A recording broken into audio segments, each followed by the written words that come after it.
believe that He's unchanging? Because this is what God's been speaking to me all week. He says, I'm God whether or not.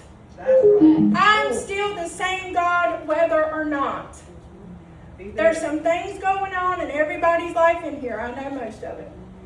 It's hurtful to say, but Kelly, whether or not this happens, that happens, this happens with this one, that one, that one, He's still God, right? Sean, whether you go to court tomorrow and go to jail, guess what? He's still God, right? Mike, whether you get the job or not, He's still God, right? Kiara, whether your baby's born healthy or not, He's still God, right? We want all these things to come to fruition, but we have to get in our head, which is unable to wrap around the fact that regardless, He doesn't change.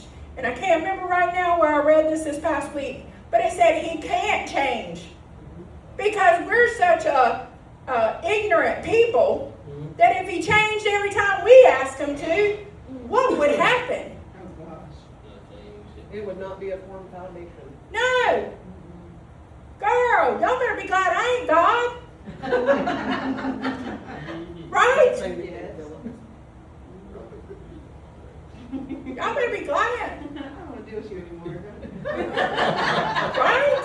So He can't change. Because if He did, He wouldn't be God. That means He can't change for your situation. He does not change according to your situation. And I'm just going to re-say this, and I'm guilty of it. We're all guilty of it. He sure can't change according to your feelings. Mm-hmm. Right? Yep. Because, some of us have more moods than the sea. Right? Sometimes make us stronger. That's right. But whether we get what we ask for or not, He is still God. Even if. He has to be the constant. If y'all know about algebra or something, there has to be a constant. I don't know, but anyway, something about that. But He can't change. If He did, according to us, according to our feelings, according to our wants, we can't see the big picture. If you believe in God, then you know He's way up here. He can see it all at one time. And maybe we have to have something happening going on in our lives for something else to happen. It's a chain reaction. I told Summer this the other day. This ain't even in here, y'all. I don't care. I told this to Summer the other day because, of course, she's getting ready to start school. That child struggles. She struggles socially with friends, with people picking on her, calling her names, just being ugly to her. And Summer has not ever had a mean bone in her body, but I'll be honest with you, she's starting to match what she comes against. And it's just how she is. If you holler, she hollers. If you call her name, she calls. So Summer has always been this loving, compassionate child. We go through McDonald's and she's all the time complimenting somebody. I love your earrings. I love your hair. I love your shirt. She just always does that. So she has a hard time fathoming how people can be so mean. But I told her this. I said, Summer, look, you're never going to be 100 pounds skinny, honey. You're just not. You're not. God didn't make you that way. Your body structure is how God made you and intended you to be. Let's just say there's a plan that God has that one day you're going to have that body structure to save somebody's life. Maybe you're going to have that strength that you have that 100 pound soaking wet little girl ain't going to have. Maybe you're going to have to drag somebody out of something. Maybe you're going to have that strength or that body shape. Who knows what it's for? But as soon as you were born and God said this is how she is and how she's going to be, the enemy said, oh, heck no. I got to stop this mess. I got to stir up something for her. I want her to hate herself. I want her to destroy her body. I want her mind to be in torment. God has a plan, but Satan is constantly saying no. She sings for the Lord. Summer's been singing for the Lord since she was 2. It is not important to me that she sings every song on key. I want her to get up here and sing for the Lord. But the enemy's going to come against that too. He may even bribe her with something one day to sing for something other than the Lord, to do things other than the Lord. We have got to understand that God is God for a reason, to keep us in check. Okay?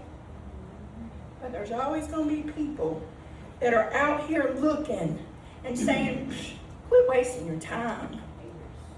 Quit wasting your time. But Jesus said, don't worry, just believe. And then he says, he did not let anybody follow him. Now remember, this is when he's in a crowd of folks. They're all over him because that woman that came up touched him, and he's like, who touched me? Because there was so many people. Of course he knew, but you know what I'm saying. He did not let anybody follow him to Jairus' house except for Peter, James, and John. Peter, James, and John. He had 12 disciples, but he had them 3. And there's other places in the Bible where he had them 3, right? Because they were praying up people. So when he came to the synagogue leader's house, Jesus sees a commotion with people crying and wailing loudly. Who's got King James? Right, let's read what that one verse says, 38. Then he came to the house of the ruler of the synagogue and saw a tumult and those who wept and wailed loudly. So the tumult, or whatever, how you pronounce that, just means there's a commotion, there's a crowd, there's something going on, you know. And one verse I read said something about Ada, something. Anyway, all them words just mean that when he got to his house, there was a crowd outside. Just, you know how it is when something's going on. Yeah. Something's going on, people all up on it. They hear you got something going on, they're like, ooh, I wonder what that's about. I wonder what's going on in their house. Look, I'm at the door, I'm looking, I'm trying to figure it out. Because we ain't happy just with what's going on in our own doors, our own houses. He said, Peter, James, and John, just y'all, come with me. He gets there, there's a commotion, there's a crowd drawing. They're out there doing what? Weeping and wailing. Weeping and wailing. They've already sealed the deal. They've already got that girl in the grave. They've already said, you know what? We just don't see a way out of this. They've already made their mind up that cancer is going to kill that girl. They've already made their mind up you're going to fail at whatever it is you're doing. They've already made their mind up that you might be trying to walk the walk, but you ain't going to make it far. They're weeping and wailing. And we're guilty of it because a lot of times we'll look at situations. This morning, before I ever even got here, y'all, I was in my car crying my eyes out about something that ain't even happened yet because the enemy is working overtime in my head trying to tell me what he thinks the outcome's going to be. But you got to stop and say, wait a minute. God is still God. He has not changed. He knows what my thoughts are. He knows what my fears are. And I'm not going to sit here and cry and wail about it before he even touches the situation. See, he ain't even got inside the house to the girl yet. But these people are already out here. They've already pronounced her dead. They've already pronounced your situation dead in your life. They've already said there's no need in getting Jesus because the situation's already dead.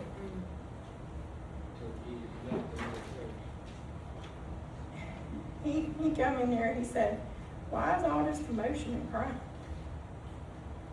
The child is not dead, but asleep. And they laughed at him. So he told them to get out. We have got to learn how to tell Satan and his people to get out. First of all, don't bring them in.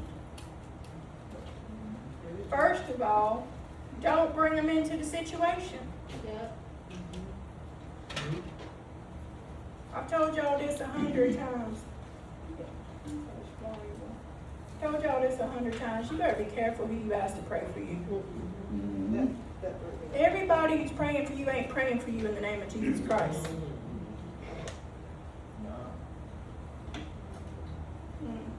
And can I say something real quick? Sometimes those people can be even their own parents. Yeah. Maybe anybody. I had stage 3 cervical cancer, and just telling my parents, my mom and dad already had me in the grave. Yep. And I was like, Yep. and I had to go to them and say, we serve a mighty God. Yep. He is the great physician, and if I'm not worried about it, you can't. I mean, You have to be careful of what you let your outer influences. This is what it's saying. These people were outside the house, but they were influencing what was going on in the inside. See, they already went to Jairus and tried to stop him there, but Jesus said, no, come with me. Then they get to the house and there's a demonic influence outside the house saying, why are you here? Why are you still praying about that? Why are you going to come in? Why are you going to bring Jesus into this situation? Why are you going to look outside of what we think is going to happen or what we feel is going to happen? I'm telling you right now, and I might be wrong. I know how God works in things, and I'm not always right of how He's going to do it. But let me tell you something. I am standing on faith to tell you that what they think is going on with her, God has said that's not it. Quit wailing and whining and stirring a commotion until I get in there. Until I'm in the situation. And look, she's not the only thing that needs to be worked out through this situation. So God uses all things to work all kinds of stuff out. He said what? Do not fear and believe. And they laughed at him. He said, she ain't dead. So after he told all them to get out, he took the mother and the father and the 3 disciples that were with him and went in where the child was. And he took her by the hand and said, Talitha cum, which means, little girl, I say to you, get up. And immediately the girl stood up and began to walk around. She was about 12. So even Jesus knew he had to get those people, the doubters, the haters, the ones that didn't believe, out of there.